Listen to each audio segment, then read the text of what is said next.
좋은 아침입니다. 일주일간의 평안과 행복을 선물해 드리는 징함스님의 징검다리 주주법문입니다. 일주일간 잘들 지내셨습니까? 2024년 갑진년 추석 인사 드리겠습니다. 풍성한 한가위 되시기 바랍니다. 아직까지도 너무 무더워가지고 제 방에 온도계가 있듯이 온도계를 보면은 30도입니다. 지금 저녁 7시가 다 되었는데 에어컨을 켜도 30도에 머물러 있습니다. 유튜브를 찍으려고 하니까 문을 또 다 닫아야 되고 그러다 보니까 너무 더워서 에어컨을 켰습니다. 추석이 되면은 햇과일과 햇곡식이 나와서 먹을거리가 풍성한 것 같습니다. 어떤 맛있는 것을 드시고 계신지 모르지만은 맛있기로는 고기가 아무래도 맛있지 않나 생각이 듭니다. 저는 개인적으로 단식 수행을 오래 하다가 보니까 육고기가 그렇게 끌리지 않는, 몸에서 받지 않는 그런 현상이 나타나서 별로 좋아하지는 않지만 오늘은 스님이 고기를 먹어도 되는지, 신도가 고기를 먹어도 되는지 그런 말씀을 한번 드려보도록 하겠습니다. 한국에서는 스님들이 고기를 먹지 않는 것이 한국 불교의 전통적 문화라고 생각이 듭니다. 하지만 전 세계적으로 보면은 스님이 고기를 먹지 않는 곳은 아마도 대만과 한국뿐이지 않을까 생각을 합니다. 제가 8년쯤 전에 미얀마 수도 양곤의 근처에 있는 반디따라마 센터라는 곳에서 한 달간 수행을 하고 왔습니다. 한 달간 그곳에서 수행하는 미얀마 스님들과 함께 같이 바로공양하고 같이 수행하고 또 큰 스님에게 탕마를 받으면서 점검을 받으면서 그렇게 수행을 하고 왔습니다. 바로공양을 하는데 돼지고기, 소고기, 닭고기 그리고 생선까지 바루에 담아서 개송을 읊어가면서 1시간 넘게 사시공양을 했습니다. 미얀마, 태국, 스리랑카 같은 남방 불교에서는 부처님 시대 이후로 계속 이어져 내려오는 육식의 문화가 그대로 남아있고 그래서 바루공양을 하고 개송을 외우는 것은 비슷한데 그 음식이 주로 육식으로 이루어져 있는 것을 제가 한 달 동안 경험할 수가 있었습니다. 한데 그곳에서는 스님들이 철저하게 지키는 계율이 있는데 그것이 뭐냐면은 사시공양을 하고 나서 점식공양을 하고 나서는 잘 때까지 아무것도 먹지 않는 것입니다. 너무 배가 고프니까 뭐를 먹느냐 하면은 주스 같은 것을 마셨습니다. 저는 또 단 것을 좋아하지 않다 보니까 그 주스도 저는 마시지 않았던 기억이 있습니다. 그리고 미얀마와 태국을 다니면서 제가 경험했던 것은 스님들이 식당에서 고기를 먹는 모습을 종종 볼 수 있었습니다. 스님들이 통닭을 시켜놓고 먹어도 아무도 이상하게 바라보지 않는 것을 경험할 수가 있었습니다. 한데 스님이 저녁이 되어서 뭔가를 먹으면 굉장히 나쁘게 그렇게 보는 것도 경험할 수가 있었습니다. 이러한 육식 문화는 부처님 시대에서부터 있었습니다. 우리가 아한경이라고 부르는 니까야를 보면은 그 속에는 부처님 살아생전에 일상적인 내용들이 많이 나옵니다. 특히 공양을 하는 내용들도 나오는데 공양청을 받아서 공양을 하러 가고 어떤 공양을 했다 이런 내용도 나오는데 돼지고기를 먹었다, 소고기를 먹었다 이런 구체적인 그 고기의 종류까지도 나오는 것을 볼 수가 있습니다. 그런데 부처님께서 육식을 해도 괜찮다고 말씀을 하셨는데 청정한 고기를 먹어라 라고 말씀하셨습니다. 청정하지 못한 고기는 어떤 것인가? 수행자를 위해서 도살한 고기는 청정하지 못하다고 했습니다. 그리고 수행자가 보는 앞에 도살한 고기는 또한 청정하지 못하다고 했습니다.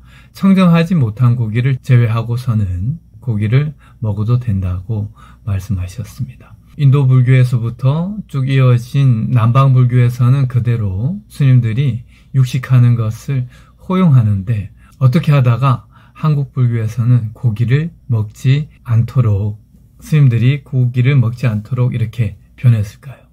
그것은 아마도 중국 불교의 영향이 아닌가 생각이 됩니다. 인도 불교가 중국으로 넘어가고서는 중국에서부터 절 안에 부엌이 생기기 시작했습니다.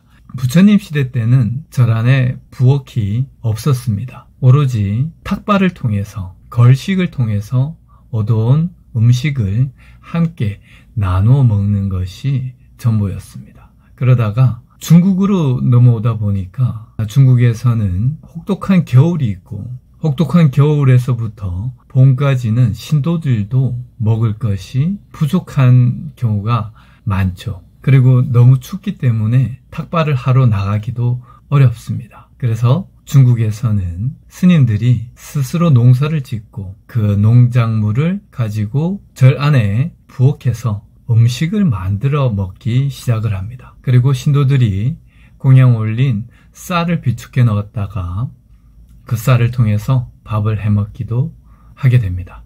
이렇게 스스로 부엌에서 밥을 해 먹는 문화가 중국 불교에서부터 시작이 됩니다. 이러다 보니까 고기를 먹는 것보다 채소를 먹는 쪽이 절을 운영하기에 더 유리하게 되고, 그리고 채소와 쌀이 고기보다 저장을 오래 하기에 좋은 면도 있고, 그 중에서 중국 불교에서부터 육식을 금하게 된 가장 큰 이유는 대승불교에서 보살계를 주기 시작하는데, 보살계 속에 육식을 금하는 내용이 들어가게 되면서 중국 불교에서부터 육식을 금하게 되지 않았나 생각을 하게 됩니다.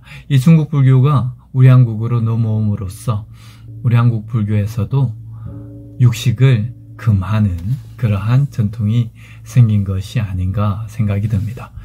엄밀하게 말을 하자면은 비구 스님들이 받는 비구계는 부처님께서 고기 먹지 말라는 계율을 설하지 않으셨습니다. 그래서 비구 스님들이 고기를 먹어도 비구계를 깨는 것이 아닙니다. 그런데 보살계를 받은 신도님이 고기를 먹으면은 보살계를 깨는 일이 되는 것입니다. 만약에 스님도 보살계를 받은 스님은 비구계를 물론 받아야 비구 스님이 되겠지만 그 이외에 또 보살계를 받았다면은 그 스님은 또 보살계를 깨는 것이 되는 것입니다. 이렇게 해서 만약에 스님과 신도가 함께 고기를 먹게 되면은 스님은 만약에 비구계를 받고 보살계를 받았다면 그 스님은 보살계에는 저촉이 되고 비구계에는 저촉이 되지 않는, 비구계는 깨지지 않는 그런 상황이 되고, 신도님 입장에서는,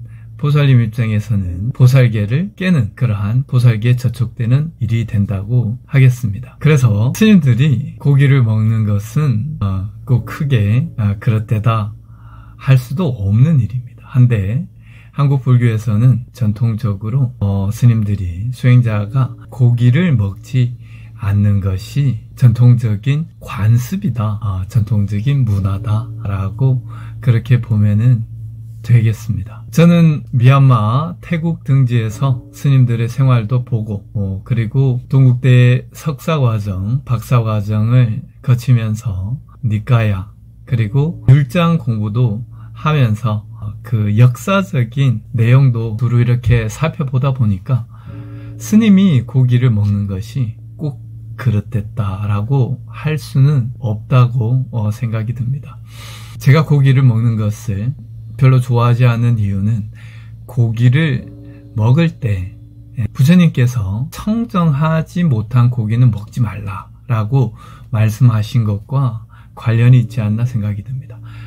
그 수행자가 보는 앞에서 잡은 고기는 그 수행자에게 그 수행에 도움이 되지 않기 때문에 먹지 말라고 말씀하셨습니다. 직접적으로 그 수행자를 위해서 도살한 고기도 그 수행자 먹으면은 수행에 방해가 된다라고 말씀하셨는데, 제가 단식을 오래 하다 보니까 단식 후에 소고기를 먹었을 때 그 소가 죽을 때, 죽는 그 순간에 품은 그 슬픔 그리고 그 음울한 기운을 보면서도 느끼고 먹으면서도 느끼고 먹고 난 이후에도 그 음울한 기운을 고스란히 제가 몇 번 느끼고서는 육식을 좋아하지 않게 변했습니다. 그것이 그 음울한 기운이 제 수행에 도움이 되지 못하다고 판단을 했기 때문입니다. 물론 제가 미얀마에서 30일가량을 미얀마 스님들과 함께 같이 바루공양을 하면서 고기를 먹었지만은 그래도 제가 직접 경험한 바로는 청정하지 못한 고기, 그것이 일반적인 고기에서 대부분 그 청정하지 못함이 느껴진다는 것입니다. 그래서 일반 신도들 입장에서도 제가 볼 때는 고기를 많이 먹는 것이 그 수행에 특별히 도움이 되지는 않는다라고 생각이 듭니다.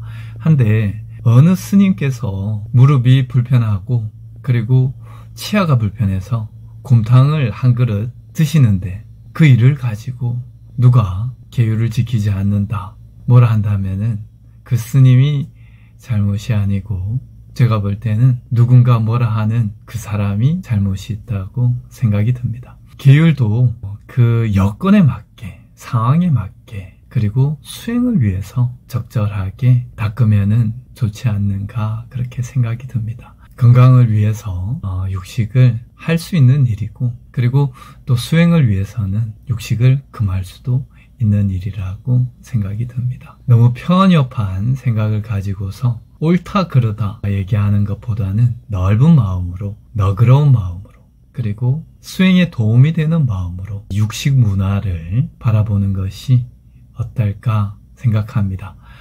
자, 신도님들께서도 먹어야 된다, 먹지 말아야 된다, 그런 생각보다는 긍정적으로, 그리고 수행하는 마음으로 육식 문화를 바라보면서 대하면은 좋을 것 같습니다. 추석 연휴 즐거운 마음으로 잘 보내시고 일주일간 밝고 긍정적으로 수행하는 그러한 날들 되시기 바랍니다.